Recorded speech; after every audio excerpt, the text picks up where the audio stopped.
Welcome back to Big Brave Business. I'm your host, Sarah K. Heater. Big Brave Business is a podcast where we challenge the status quo of traditional business practices. So if you're ready to challenge norms, rewrite the rules, and redefine what it means to lead with courage and integrity, then grab a notebook and let's dive in.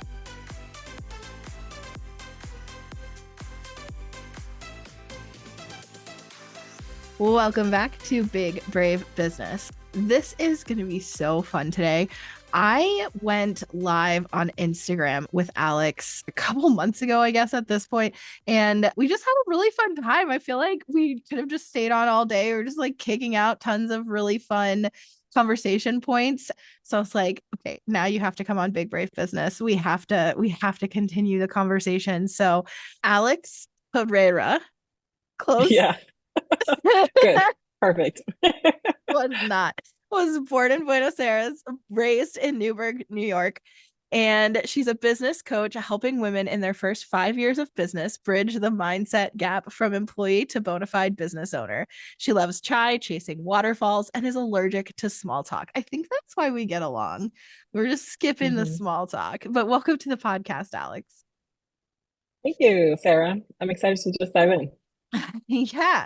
So, we talked about so many things on Instagram, but here you had floated a couple of different directions, thinking about like your ideal client, thinking about attracting and repelling.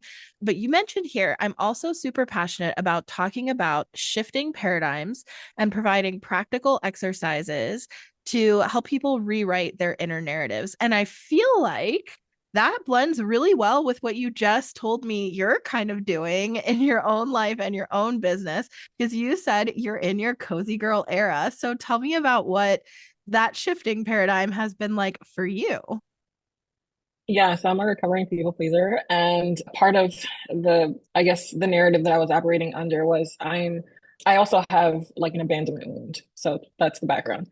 And so I felt like in order for people to stay with me meant that I had to do for others. And if I stopped providing value, then I would essentially allow the person to leave me. So I had to continue to do the thing, do the dance, make people happy, do all the things for the person. And in so doing, I guess that I wow, this is super vulnerable. I guess that I realized that it was not true, right? And the cozy girl era is allowing me to let others be there for me the way I've been there for them, and to realize that I don't need to do all the things. I found the emotional intelligence necessary to identify that just being me is okay, and the people in my inner circle aren't going to leave.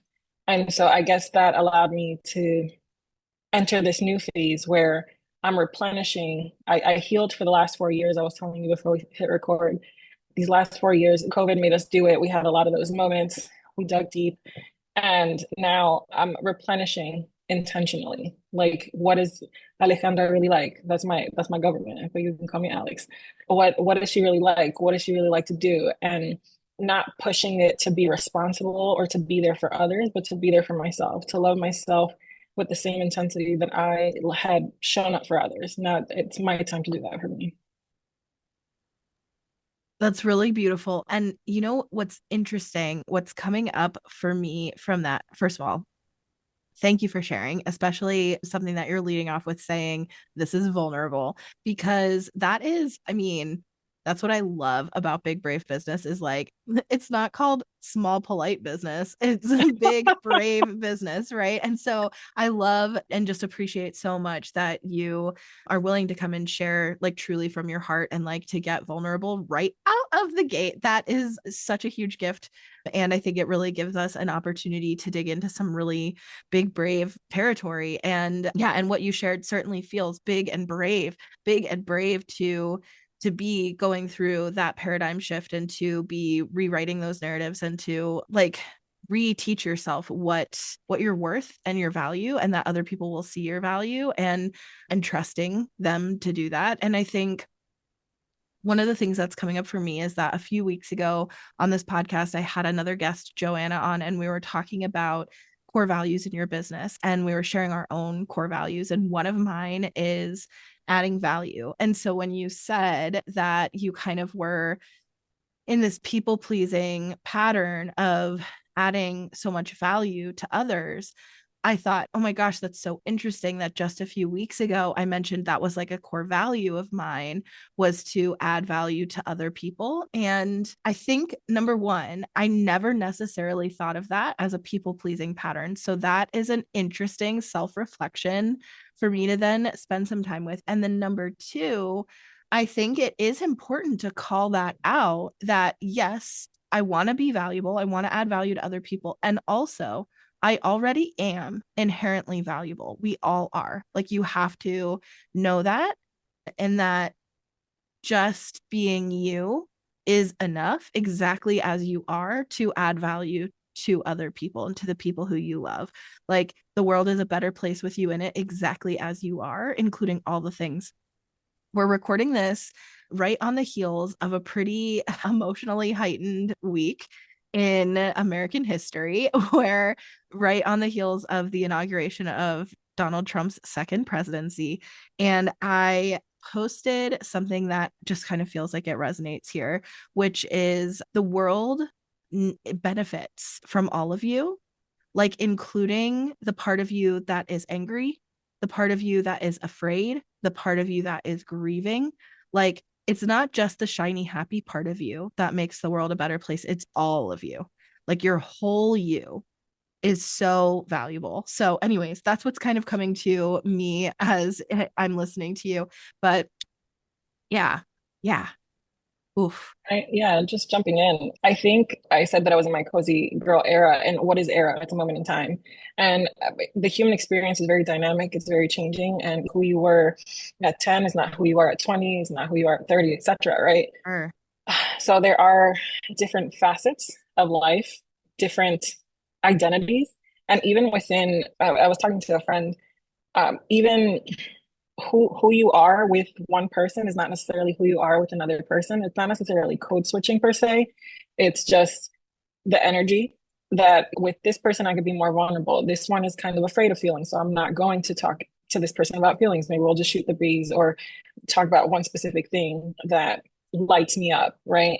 And so there's the perception that you give others with the connection that you have with that person, but then there's also like the perception that somebody has of you, the part of you that you are with that person. Does that make sense? Yeah, it so does. I'm thinking about, so I teach this class at ASU called Personal Identity, Public Service, and American Democracy. And a big part of the course is about building social capital. And you get social capital coming into community, and community is shared identity with other people. So, whatever the part is of your identity that you share with that person, that's kind of what's coming up for me. So, like, you and I have only ever really discussed things from like an entrepreneur perspective, because that is the shared identity piece for us, right? And your handle EI for entrepreneurs, right? Like, we're coming at it from like an emotional intelligence perspective, which aligns really well with kind of the conversations on Big Brave Business and the themes here, which is why like those are that's where we're coming together, right? But somebody else, what I might have in common with them is going to be totally different. Like, we both love the same local restaurant or something like that, right? And they're not an entrepreneur, they don't know any entrepreneurs, they're not talking, we're not talking about that. We're talking about tacos or something. I don't know, but Mm-hmm. I think, yeah, and it's interesting to then think about like that builds social capital with whoever, whatever community shares that identity. You build social capital there, and then you use that social capital to have an impact on the world. So I'm interested, kind of going back to the cozy era thing. What does your cozy era look like other than letting people be there for you? Because you definitely mentioned that. But to me, like, cozy is it's a particular word that really gives off an illustration. Like, it's really got a lot of connotation to it. And so I want to know more about like, what does that look like? And how did that word kind of come to you to describe it? So I actually just I journaled about it yesterday. I'm a huge journaler. I've been journaling all of my life. I'm a memory hoarder.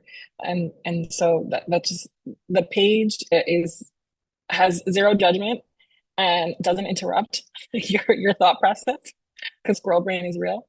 So in journaling, after like doing scrolling and hearing a couple of things, I resonated with something that Jerisha Hawk said, which is a coach that I follow very closely. And she said that she was in her cozy girl era and that she was standing in solidarity with women who are up in arms about the way the current election went. But like she's still learning how to regulate her nervous system and how she can't be there in the front lines, but she's standing beside them. And I thought that was interesting that she used cozy girl era.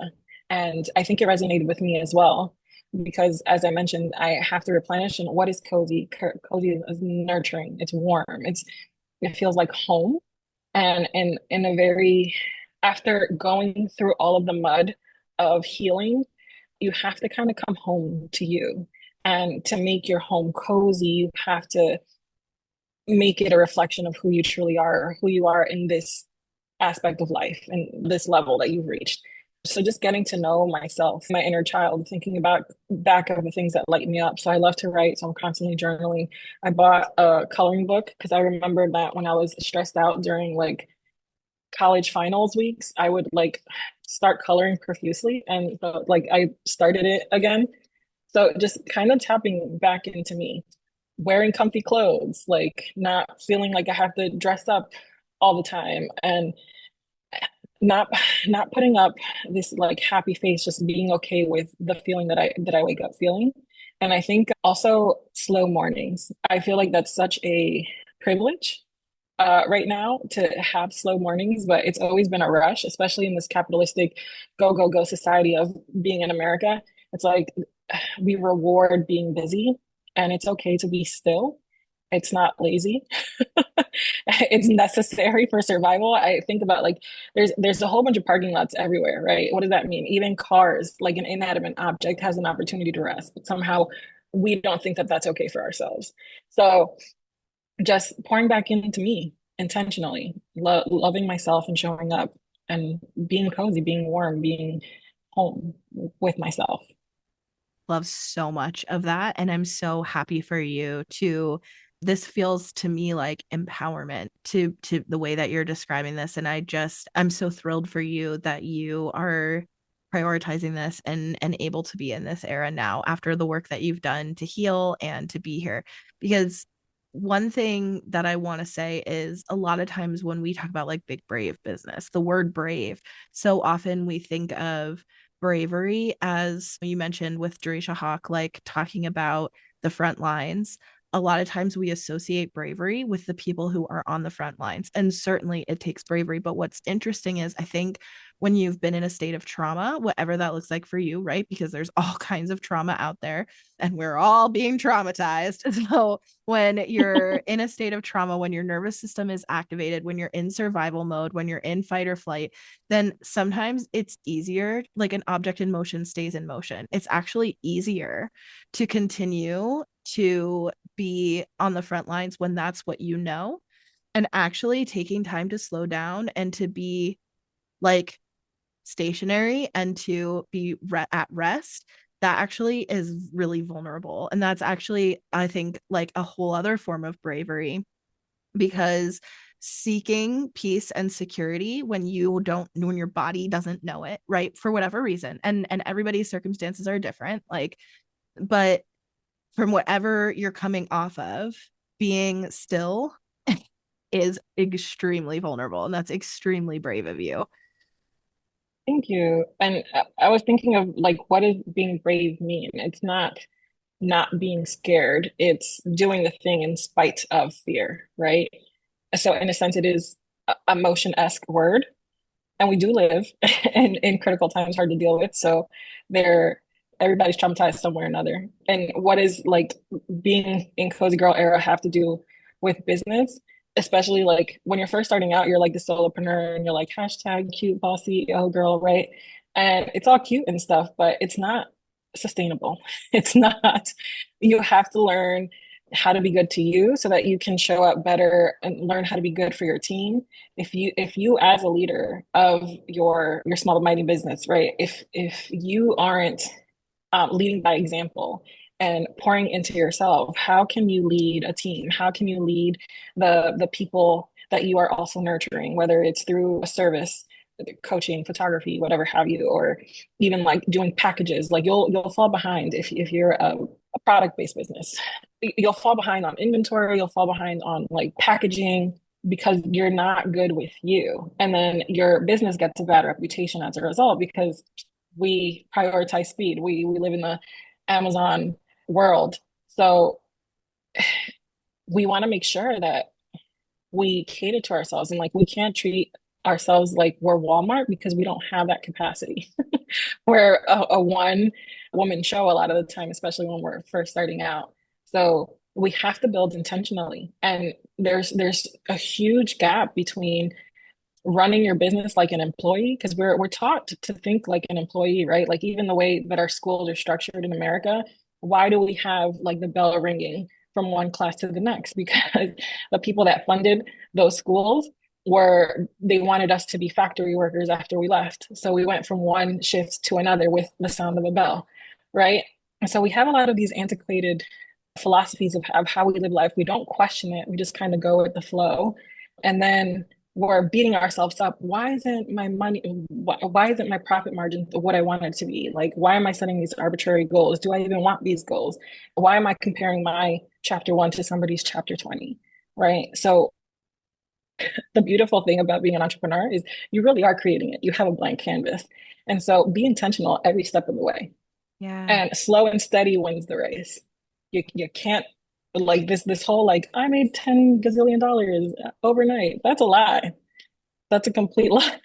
Yeah. It doesn't work that way. It can't work that way. Nothing substantial that bears fruit happens overnight. It takes time. And I think the way you build chapters, let's say 1 through 5, since you work especially with entrepreneurs in their first 5 years, how you build those first 5 chapters impacts what chapter 20 even looks like. And I think to your point about you're not Walmart, one of the big things that I'm always questioning with the whole premise of Big Brave Business is like, how do I build something that's different from the thing I left? Like, I don't want to build a Walmart.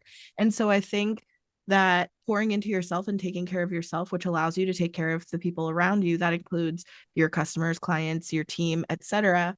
A few weeks ago I was saying I think the way that we show up in all relationships when it's core values based looks the same in business as it does in our personal life. So, how would you want to pour into your children? Like, what kind of parent do you want to be? How do you pour into your partner if you have a romantic partner, an intimate partner? Like, what do you want the dynamics of that relationship to be? And the way that the like nervous system regulation and caring for yourself and caring for the other person in the scenario shows up in those aspects of your life also shows up in business. So if we're pouring into each other and we're creating a space where we both get to go chase goals, but we also are taking care of ourselves and we're making sure that this is a safe, like stable environment for all of us to thrive, then imagine what that chapter 20 could look like, which is going to be so different from a Walmart because people working for Walmart are under pressure. It's chaotic. They don't trust each other, right? Like it's not an environment that is stereotypically something we think of as like such a healthy, safe, loving, trusting, team oriented environment. That's not how we think of Walmart. Yeah, no, that's true. I love that. And I say all the time that entrepreneurship is like a new form of therapy because you have to face all the skeletons in the closet, the ones that you didn't know were there, the ones that you know are there, and you just keep pushing further and further back. They all come tumbling down. And you Yeah. have to address them. You have to clean the closet, the proverbial mental closet up.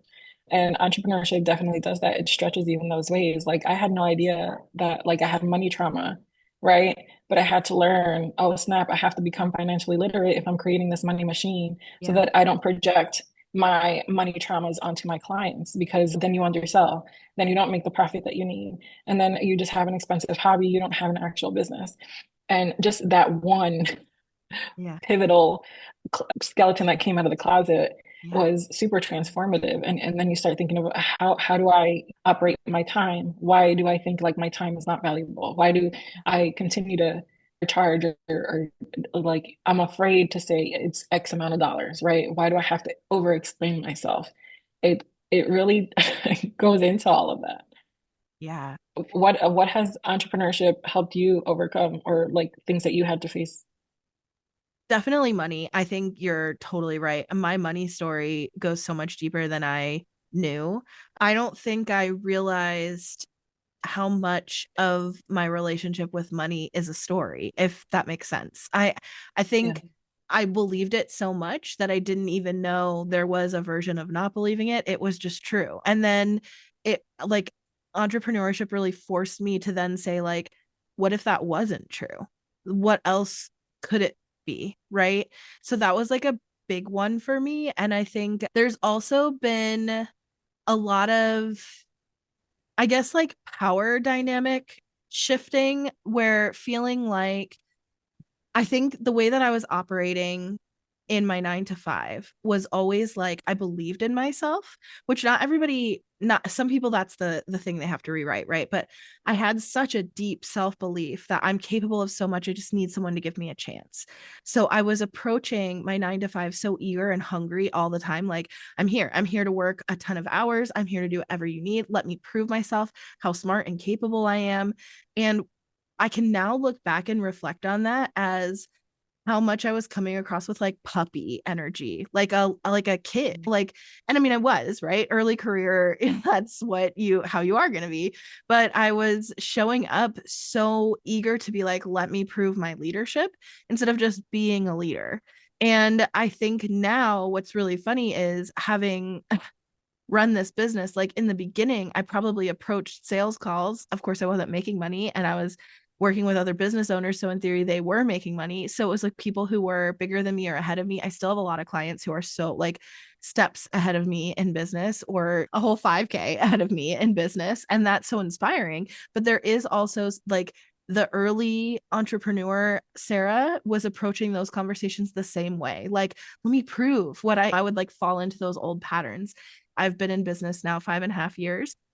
That's something that at this, yeah, That's woohoo. huge. I know. That's Thank you. huge. Congrats. It flew, honestly. So that's something that at this point, I feel like I can reflect back on that and be like, wow, I've really rewritten that a lot. I feel so confident stepping into and owning like my power, my leadership, my knowledge, my expertise, like what I am capable of. And there's this phrase that I really lived by after a former breakup. And I feel like it's really true. I know what I bring to the table and I'm not afraid to eat alone. So it's like, it's not that desperate, eager puppy energy anymore of like, let me just sit at the big kids' table. It's like, no, no, I run my table.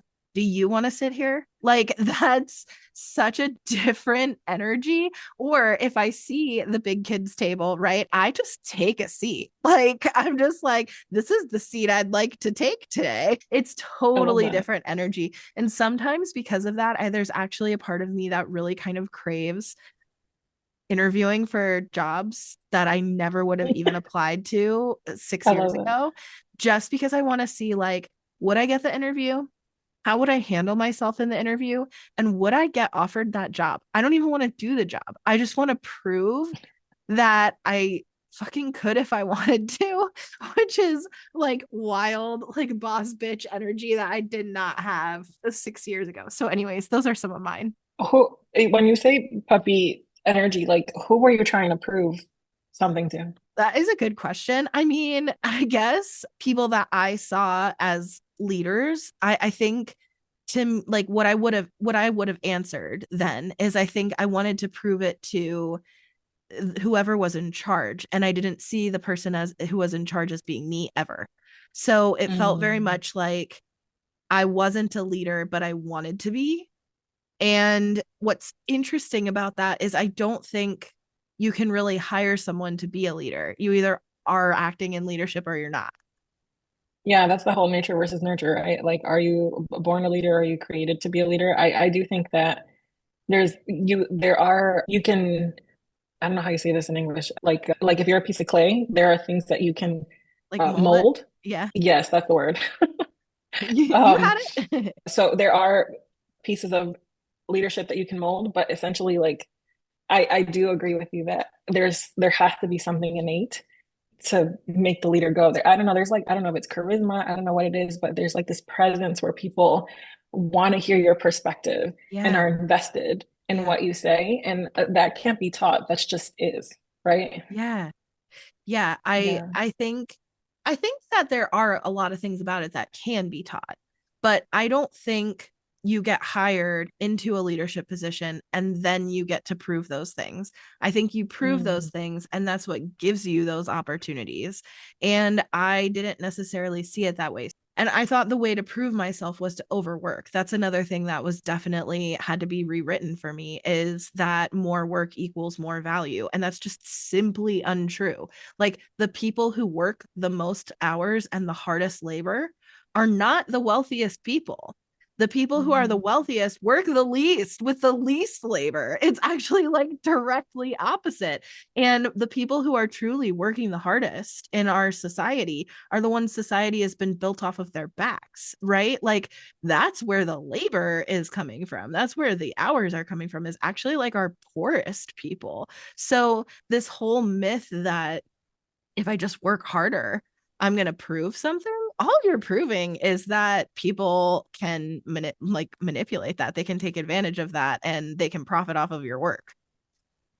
yeah. That's interesting.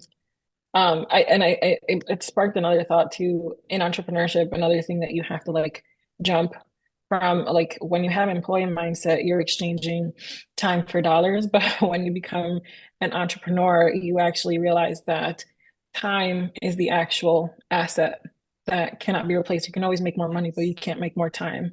Regardless of your tax bracket, everybody only has 24 hours in a day, right? So how can you free up more of that 24 hours and allocate it to what replenishes you and Yeah. what you feel is most aligned. And that's so important to jump that hurdle. So you're not thinking, oh, like if I don't know, I work because then you also feel guilty, right? Like I'm 30 bucks an hour, just saying, right? And then like the better you get at the thing that you're doing, it's not going to take an hour for $30. Maybe it might take 10 minutes. And then you're like, oh my God, I'm like stealing from this person. It's like, no, it doesn't matter. Just don't base it per hour, base it on the skill level that you have. Yes, yes. And then also, if what I charge is $30 per hour, using the same example, then any hour I spend not working is $30 that I could be making. That's also like Right. kind of the other side of that same coin is the hours spent. I've been coloring a lot too. I just shared that on a recent episode too. And I've been like getting re in touch with that hobby, that form of play, right? It's really magical. I love it. So I hear you on that. But any hour spent coloring, it's like, oh man, I could have spent that working. And that's a really Mhm. hard thing to rewrite. I'm curious what are some other common narratives that you help people rewrite that you're like, hey, you might think this is special about you, but actually everybody's dealing with this. It's super common. Yeah, probably like imposter syndrome. Everybody has it. Like even like the big gurus, like Tony Robbins, Tony the other person. There's two Tonys, Jay Shetty, whoever. Like whoever you follow, Jasmine Star. Everybody has imposter syndrome. That's just part Yeah. of being human, right? And you can villainize it. You can become the victim, like, oh no, I suck. I'm not gonna amount to anything. Or you can be like, okay, like imposter syndrome, you're here today. Okay, girl. Like, listen, we got work to do. So you can come along for the ride, but you're not in the driver's seat. So like take a seat or like enjoy the scenery because we got work to do. Imposter syndrome is just one. Like it doesn't go away. Yeah. It's just always going to be there and it's always going to show up when you're expanding the borders of your comfort zone.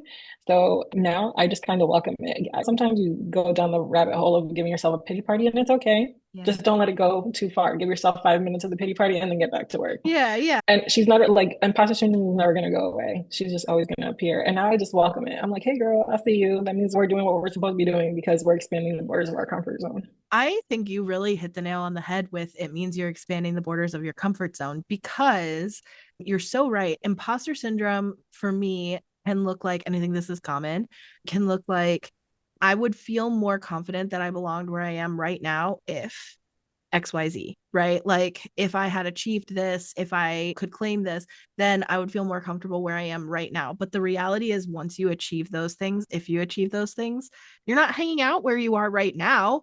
You're hanging out in bigger rooms. So like or in like you have higher goals or whatever. So it's different things that are going to spark your imposter syndrome. And that I think that is a funny thing that as I very early on in my entrepreneurship working with multi seven figure earners who are some of the most insecure about showing up to podcasts. Like they're terrified. People are going to see them and then they're going to know that actually they're just a person. And then what's going to happen next? Like that's so scary. So it has been really actually kind of amusing how some of the people who are most afraid of podcasting, most insecure, dealing with the most imposter syndrome, have quote unquote achieved the most. And it just goes back to it never going away. And just circling back to like your puppy energy, like phase of life or era, I think I love how you worded it because what do you think when your puppy is playful, they're like anything is funny and like there's wonder in their eyes, like sky's the limit and like everything's fascinating because they're new to this world, right? Yeah. And when you first start entrepreneurship or learning how to become a leader, there's a lot of that newness and wonder. And Yeah. there is a lot sometimes the scrappy do energy, like I'm gonna do it and I'm gonna prove it to you. But a lot of the times it's like we're proving it to ourselves. But there's this beautiful moment of, I guess, puppy energy or the puppy era of entrepreneurship because sky's the limit and like you're just playing and you're just figuring it out. And I feel like when you're established, that imposter syndrome comes in because it's like now you can lose it all. And you saw the work that it took to get to where you're at, and you don't want to go backwards. And so or like people look to you, and mentioning what we talked about before, how there's who you are, and then the perceptions of how people interact with you and who they think you are, right? And you feeling like you need to match what people expect. When you're a puppy, you don't care about any of that. It's all gone. Like, who cares? It's just fresh and new and exciting, and anything is an adventure. And I think Huh. there's something to keeping that puppy energy, Yeah. even when you've quote unquote made it. Like, we Yeah, never want to lose that. that's a cool reframe because I think I meant it from they're so needy, they're begging, like they need so much from you, they need validation about everything. If you give them criticism, they act like it's the end of the freaking world. Like, but if you praise them, they're just like the proudest. I mean, I was thinking of all those things, but I like the wonder and the eagerness and the playfulness. I like that, and finding a way to kind of keep that, Mhm. but to Yeah, have some because independence. no, of course, like you got to get off the puppy pad eventually, right? You got to do your business outside. I totally get that, but I think I don't know. We take ourselves so seriously, and it's okay to be a puppy. I guess that's why, like, we go back, like, we're nourishing ourselves and we're going back to coloring. And coloring is like a very primal thing. Like, you give the kids the coloring books and you color away with the kid, and that's okay for the kid. But now that you're an adult, it's like, girl, like, you're a grown up. What are you doing with yourself? Why?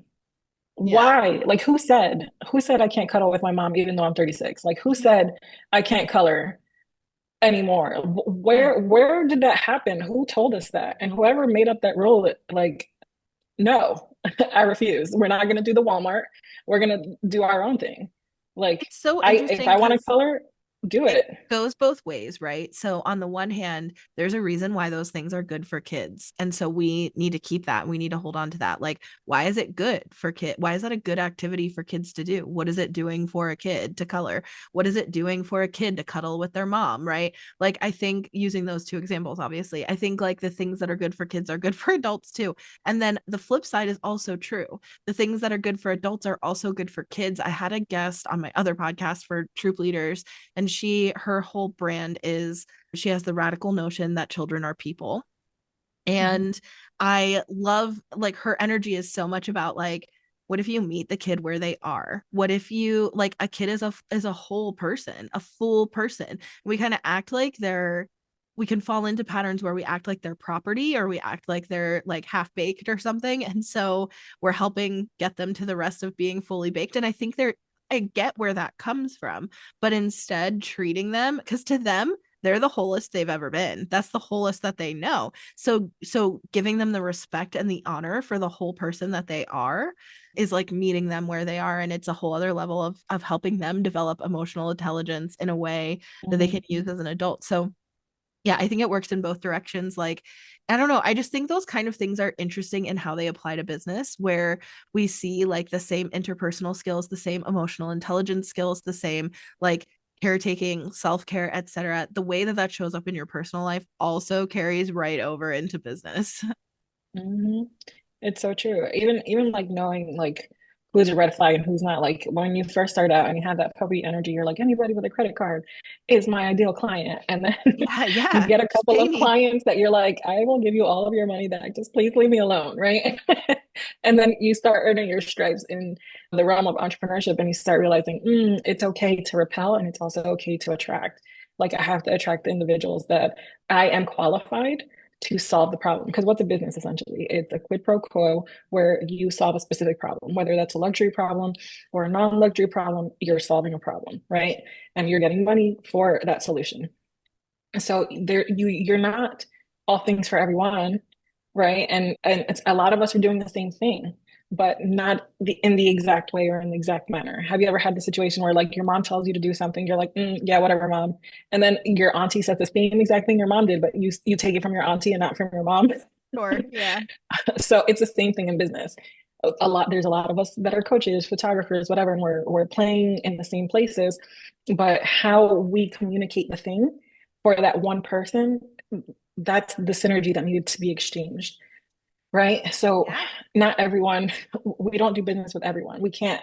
We're not Jesus. We don't do that. I don't know if Yeah. you're I don't know if I don't know if Jesus was okay to mention it on this podcast. I don't want to start a revolution. But yeah, and going back to like that ideal client, right? You have to learn who attract, who am I qualified to solve this problem for?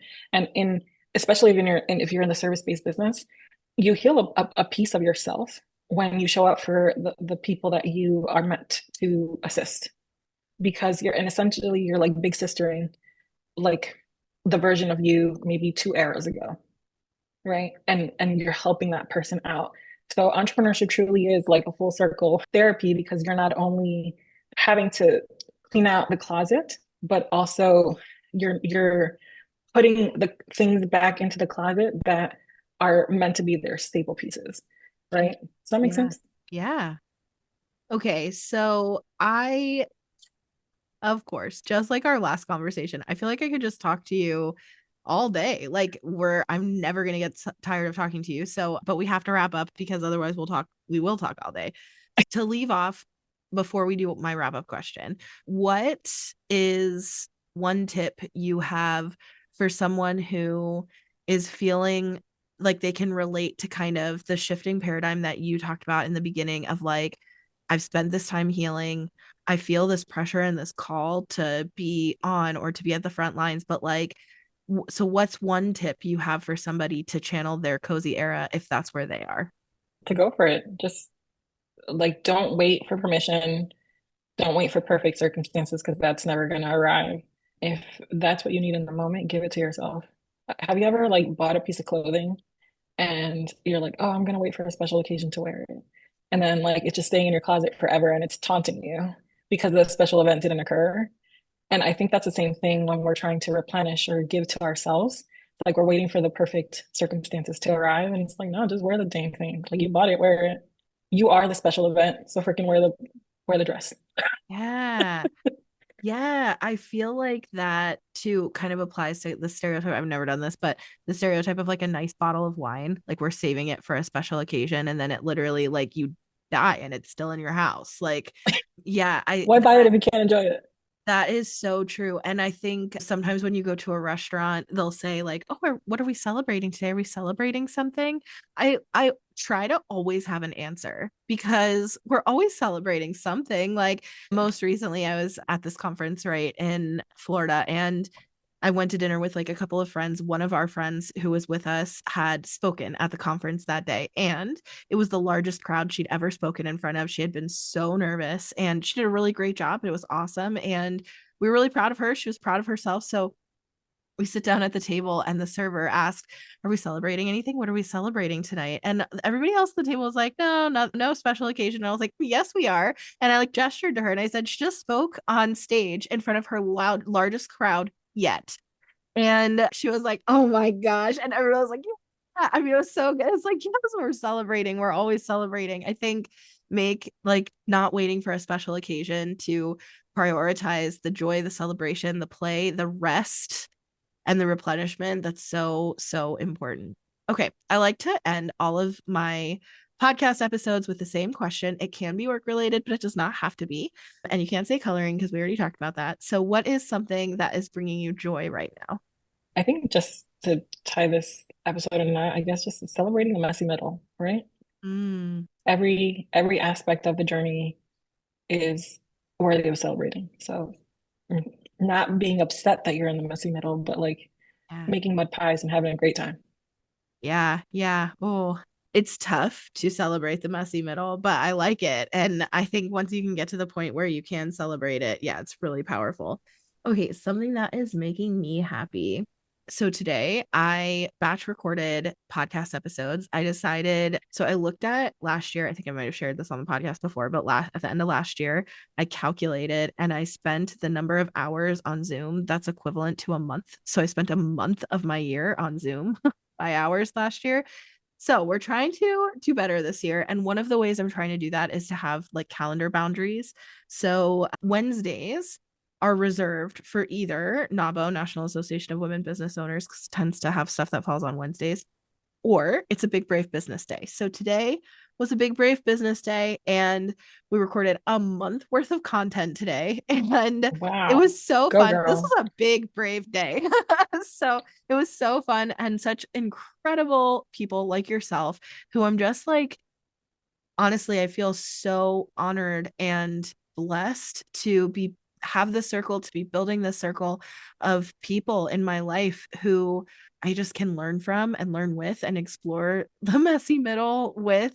And yeah, and I think it's supposed to be better for task switching, right? Like we're staying on track today. This is what we're doing today. This is what I'm focused on today is being big and brave, which feels like a lot, but it was great and so fun. And yeah, I've loved it. So looking forward to like giving this a try this year with this first quarter with Yeah, these take calendar. us through your behind the scenes too, like how you're batching, because that in itself I think is an episode. Like how there's like you get on the struggle bus when you have to transition your brain from one mode to another. Yeah, it does help So having guests, how I think, because then you can kind of you bring your own unique direction and flavor and perspective, and I think that really helps. Although of course there is always overlap because we are all dealing with patterns, right? Like there's patterns in what it means to be big and brave in business. So, but I think that helps a lot. If this was solo, it would definitely be a bigger challenge because then I would be still task switching really from right. one topic to the next. But you know what? I do have more to share on that because we're working on some really cool stuff at PodFox to support podcasters and to make your content planning lower lift but higher impact. So I can't wait to share more about that. But make sure that you are following me if you're a podcaster or if you want to be a podcaster, make sure you're following me on social media because when this episode comes out, I will probably be talking a lot more about that and I'll know a lot more. So I can't just like plug it now and say, like, oh, yeah, like this is already out now. It's great because it's still a work in progress at the time we're recording. And all of our info, mine and Alex's, is all going to be in the description of the episode. So you can please go follow us and stay in touch because these are the kind of conversations she's having on Instagram. Lots of cool guests and collaborators on Instagram Live, and of course Big Brave Business. This is what we're doing here too, so lots of overlap. You got to make sure that you follow us in both places. But thank you so much for being here, Alex. I really loved this conversation. Thanks for having me.